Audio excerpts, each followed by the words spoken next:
गति 100 शब्द प्रति मिनट। डिक्टेशन शुरू होने में समय शेष है 5 सेकंड। Ready, start.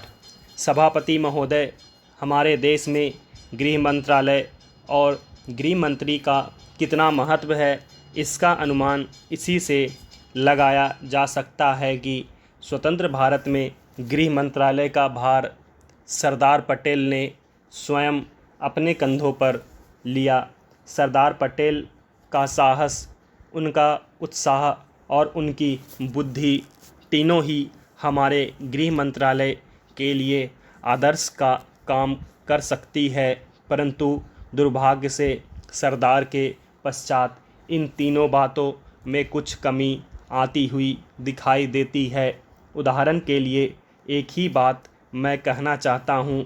1962 में जब हमारे देश पर चीन का हमला हुआ तो 14 नवंबर 1962 को हम सब ने इसी सदन में खड़े होकर एक प्रस्ताव पास किया था जिसके शब्द थे, भारत की भूमि जब तक हम शत्रु से स्वतंत्र नहीं करा लेते तब तक हमारा यह संघर्ष बराबर जारी रहेगा, भले ही वह कितना ही लंबा क्यों न हो। लेकिन कुछ दिन बाद आगे चलकर हमने राष्ट्रीय एकता सप्ताह या दिवस मनाना शुरू किया तो हमने उस प्रतिज्ञा को कुछ दूसरे शब्दों में बदल दिया। उस प्रतिज्ञा के शब्द थे, मैं अपने देशवासियों के संकल्प को दोहराता हूँ कि मैं अपने देश की स्वतंत्रता तथा एकता की रक्षा करूँगा, चाहे इसके लिए कितना ही कड़ा और लंबा संघर्ष क्यों न करना पड़े। मैं राष्ट्रीय एकता तथा बल के लिए तन मन से काम करने की शपथ लेता हूँ। लेकिन इस बार राष्ट्रीय एकता सप्ताह के सिलसिले में एक छोटा सा प्रकाशन भारत सरकार की ओर से प्रकाशित हुआ है। इस प्रकाशन में स्वयं इन्होंने लिखा कि 1962 में चीन द्वारा आक्रमण के बाद शपथ की भाषा में थोड़ा परिवर्तन कर दिया गया है और जो शब्द बदल दिए गए हैं उनको भी मैं सदन की जानकारी के लिए सुनाना चाहता हूँ।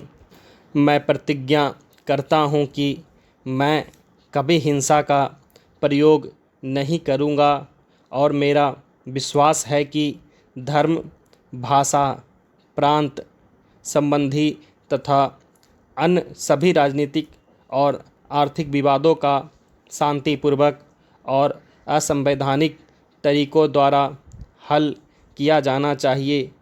अब मैं आपके माध्यम से जानना चाहता हूं कि 1962 में संसद ने जो निर्णय किया था, क्या भारत सरकार अपने उस निर्णय से हट रही है?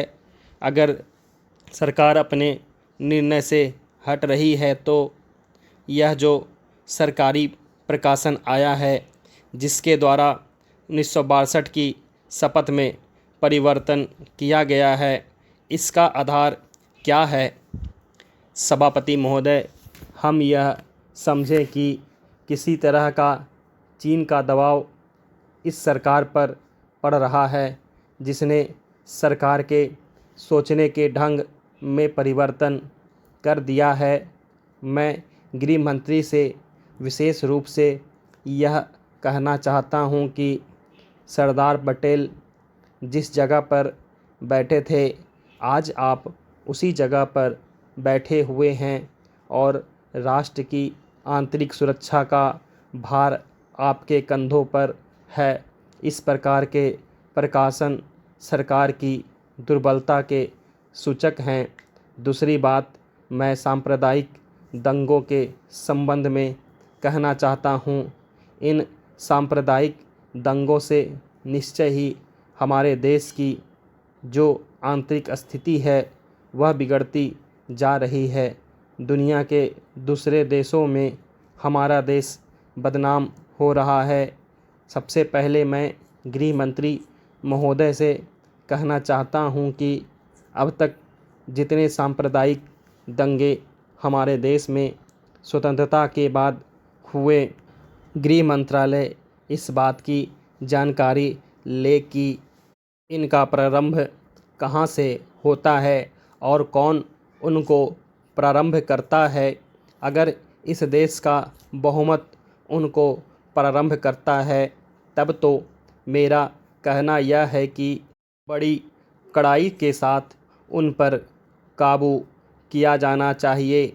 लेकिन अगर दूसरे लोगों की तरफ से प्रारंभ होता है तो मैं समझता हूँ कि उनके अंदर इतनी हिम्मत नहीं है।